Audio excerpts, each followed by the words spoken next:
Hello, শুভ সকাল বন্ধুরা। আপনারা কেমন আছেন? আশা করি আপনারা সবাই ভালো আছেন। আমিও খুব ভালো আছি। এটা হলো আমাদের সত্যগ্রাম। সকাল সকাল ঘুম থেকে ওঠার পর আমাদের উঠানের সামনে দেখতে পেলাম একটা মাশরুম। দেখো বন্ধুরা, মাশরুমটা আমি তুলে নিয়েছি, আর একটু বাকি রয়েছে, এটাও তুলে নেব। দেখো কি সুন্দর মাশরুমটা। বন্ধুরা, আপনারা কি খাইনি একটু কমেন্টে জানিও। দেখো, দেখতে খুব সুন্দর আর খেতেও অনেক অনেক মজা লাগে। দেখো বন্ধুরা, আমি এখন পরিষ্কার করে নেব। পরিষ্কার করার পর ভালোভাবে জলে ধুইতে হয়। দেখো 3-4 বার মতো আমি ধুয়ে ফেলছি, এখন আবার আরেকবার ধুইব। বন্ধুরা, এটা হলো উপরে ধুলো বালু লেগে থাকে, এই কারণে 5-6 বার মতো ধুইতে হয়। আর আমাদের বাড়ির চারপাশে সবজি গাছ লাগানো আছে, ওইখান থেকে আমি সবজিটা ফাইরা সবজির সাথে রান্না করে খাবো। দেখতে থাকো বন্ধুরা। দেখো কি সুন্দর দেখতে, আর খেতেও অনেক মজা লাগে। এটা হলো আমাদের আমাদের ককবরক ভাষা দিয়ে মুইখুমো আথকুরই, মানে মাশরুম স্টার বাংলা ভাষা দিয়ে। এখন আমি একটা জিনিস দেখাবো আপনারাকে। দেখো, এই পাতাগুলি চায়ের আর যে কোনো পায়েস বানানোর সাথে দিয়ে খেলে অনেক মজা লাগে, সুগন্ধ বেরোয় আর খেতে মজা লাগে। দেখো, নামটা জানি না। এটা হলো আমাদের ঘরের চারপাশে সবজি গাছ লাগানো। এখান থেকে আমি কয়েকটা কারকল ফাড়বো। দেখো বন্ধুরা, তারপর এটা হলো শাক পাতা। খেলে তিতা লাগে, আর এখন গরমের দিনে তিতা জিনিস খেলে শরীরে অনেক ভালো।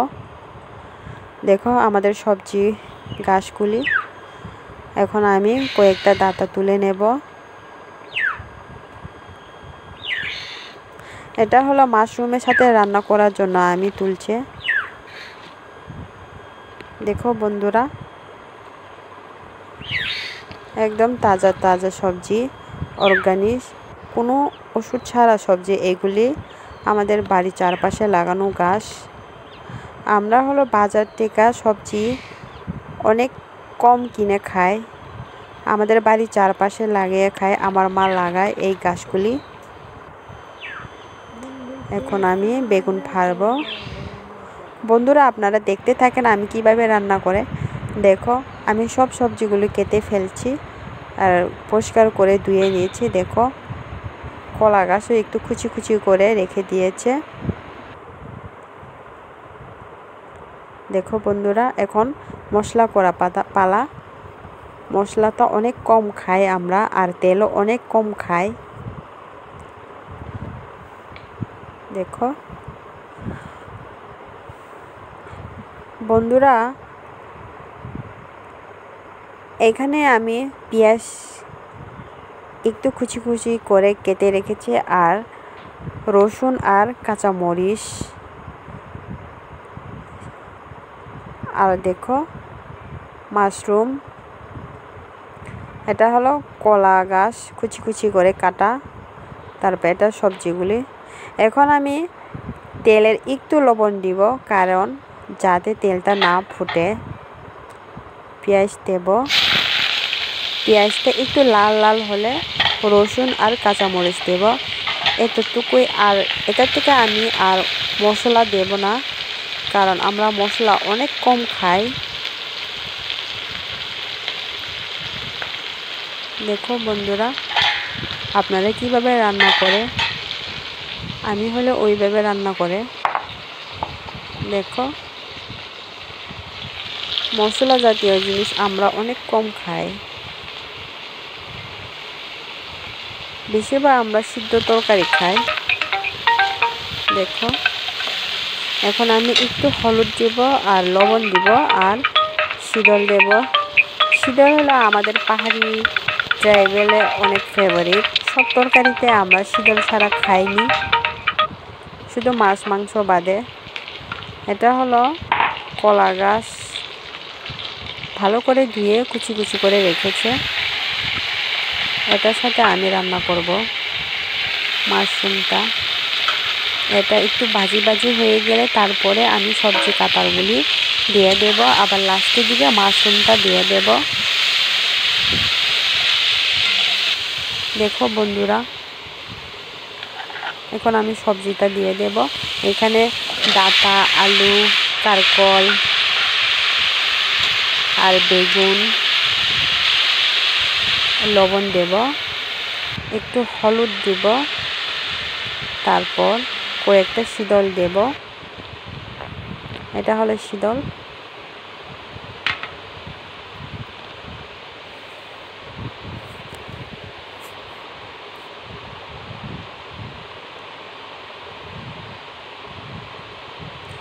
শীতল হলো আমাদের পাহাড়িয়া ফেভারিট।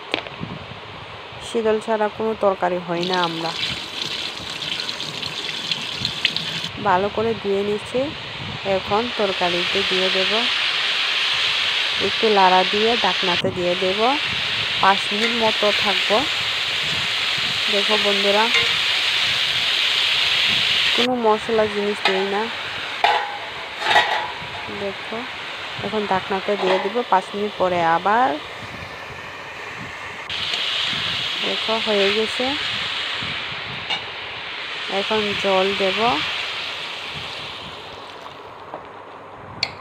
আবার ঢাকনাতে দিয়ে দেব। দেখো বন্ধুরা, এখন ওই মাশরুমটাকে দিয়ে দেব।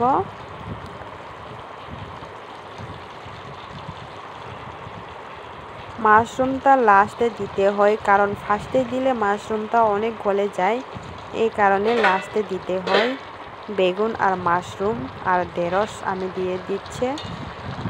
দেখো বন্ধুরা,